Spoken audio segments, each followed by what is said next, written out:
પ્રાચીન સ્થાપત્ય કળાનું ઉત્તમ ઉદાહરણ એટલે હાલમાં જે વાવો અડીખમ છે એ વાવ એટલે સ્ટેપવેલ જેને કહેવામાં આવે છે, પગથિયાવાળો કૂવો તમે જોઈ શકો છો એમ આ વાવ છે. અને આ જે વાવ છે એ નંદા પ્રકારની વાવ છે અને આ જે વાવ છે એ ખેડા જિલ્લાના માતર તાલુકામાં આવેલી છે અને સરસ મજાની અને ખૂબ જ સરસ રીતે સચવાયેલી આ જે વાવ છે એ નંદા પ્રકારની વાવ છે. અને અહીંયા હાલમાં પણ જે પાણી છે એ વાવની અંદર છે, નંદા પ્રકારની વાવ છે. તમે જોઈ શકો છો એમ પાછળના ભાગે અહીંયા કૂવો છે, જે વાવનો કૂવો કહેવામાં આવે છે અને અહીંયા પાણી પણ છે. મિત્રો આ જે વાવ છે ત્યાં સરસ મજાનું ખોડિયાર માતાજીનું મંદિર પણ આવેલું છે. મિત્રો ભાગ્યે જ કોઈ એવું ગામ હોય કે જ્યાં ખોડિયાર માતાજીનું મંદિર ના હોય. અને મિત્રો આ જે જોઈ રહ્યા છે એ ખોડિયાર માતાજીની જૂની જે પ્રતિમા હતી એનો ફોટો છે, અહીંયા નવો ફોટો પણ છે મિત્રો. અને મિત્રો તમે જોઈ શકો છો એમ અહીંયા ખોડિયાર માતાજીના ઘણા બધા ફોટા છે અને આપ જોઈ શકો છો એમ સરસ રીતે સચવાયેલી ગામ લોકો દ્વારા સ્વચ્છતાનું ખૂબ જ સરસ રીતે ધ્યાન રાખવામાં આવેલું છે અને પગથિયા પણ સરસ રીતે એના બનાવેલા છે. મિત્રો સરસ મજાની આ જે વાવ છે એ ખેડા જિલ્લાના માતર તાલુકામાં આવેલી છે. નંદા પ્રકારની વાવ છે, એકમુખી વાવ છે. મિત્રો અહીંયા ખોડિયાર માતાજીનું મંદિર જે આવેલું છે એ પણ હું તમને બતાવું છું. મિત્રો નેશનલ હાઈવે નંબર 8 ત્યાં માતર ચોકડી છે અને માતર ચોકડી ઉપર જ ખોડિયાર માતાજીનું જે મંદિર છે એ આવેલું છે. તમે જોઈ શકો છો એમ આ જે માતાજી છે એ શ્રી વાવવાળી પડચારધારી ખોડિયાર માતાજી તરીકે અહીંયા પ્રચલિત છે અને ગામની અતૂટ શ્રદ્ધા આ જે મંદિરમાં બિરાજમાન માતાજી છે એમના પર છે. મિત્રો અહીંયા એક આ રીતેથી માતાજીની પ્રતિમા છે અને મિત્રો બીજી જે મેઇન પ્રતિમા છે એ માં ખોડિયાર માતાજીની અંદર છે એ પણ બતાવું. ડાબી બાજુ એક ત્રિશૂળ છે, ડાબી બાજુ એક સરસ મજાનું લીમડાનું ઝાડ પણ છે.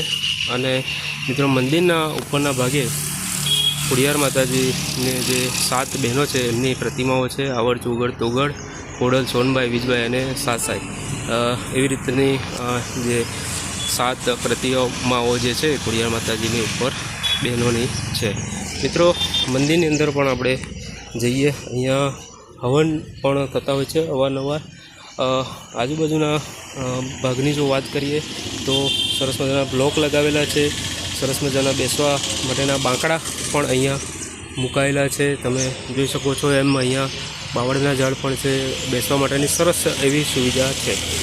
રવિવાર અને મંગળવારના દિવસે અહીંયા ભાવિક ભક્તો ઘણી મોટી સંખ્યામાં આવતા હોય છે. મિત્રો આ મેઇન મંદિર છે ખોડિયાર માતાજીનું. આગળના ભાગે ખોડિયાર માતાજીની અસવારી જેના પર હોય છે એ મગર પણ અહીંયા સરસ મજાની પ્રતિમા એમની પણ છે. મિત્રો આ મેઇન મંદિર છે ખોડિયાર માતાજીનું અને અહીંયા માં ખોડલ સાક્ષાત બિરાજમાન છે. જમણી બાજુએ હનુમાનજી દાદા અને ડાબી બાજુએ ગણપતિ દાદા બિરાજમાન છે. અંદરના ભાગે પણ બેસવા માટેના બાંકડાની સરસ એવી વ્યવસ્થા કરેલી છે.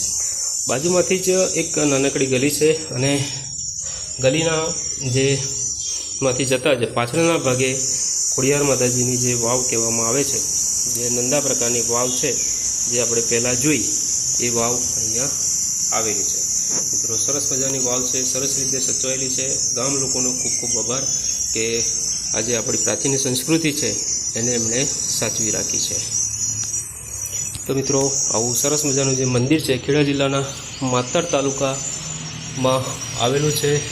મિત્રો પ્રાચીન મંદિર છે, સરસ મજાની અહીંયા ડિઝાઇન પણ કરેલી છે. આપ જોઈ શકો છો એમ ગામના લોકો દ્વારા સરસ રીતે આ જે મંદિર છે એની સાચવણી કરવામાં આવી છે, વાવની પણ સાચવણી કરવામાં આવી છે.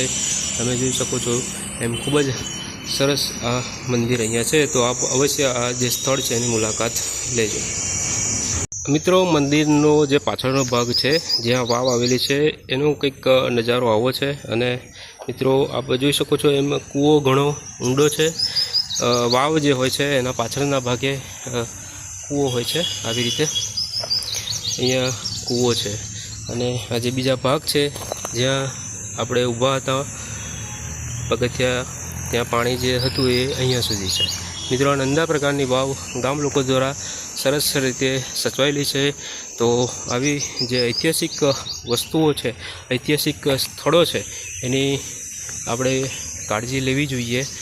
અહીંયા સરસ રીતે કાળજી લીધેલી છે. તમારા ગામની અંદર પણ જો આવી કોઈ ઐતિહાસિક સ્થળ હોય તો આવી જ રીતે જે કાળજી લીધેલી છે એવી રીતે તમે પણ કાળજી લઈ અને આપણા જે ઐતિહાસિક સ્થળો છે એની જાળવણી કરીએ. મિત્રો, આ આપણો ભવ્ય વારસો છે. આપણો અતિ પ્રાચીન સંસ્કૃતિ છે. એની જાળવણી કરવાની જવાબદારી આપણા સૌની છે.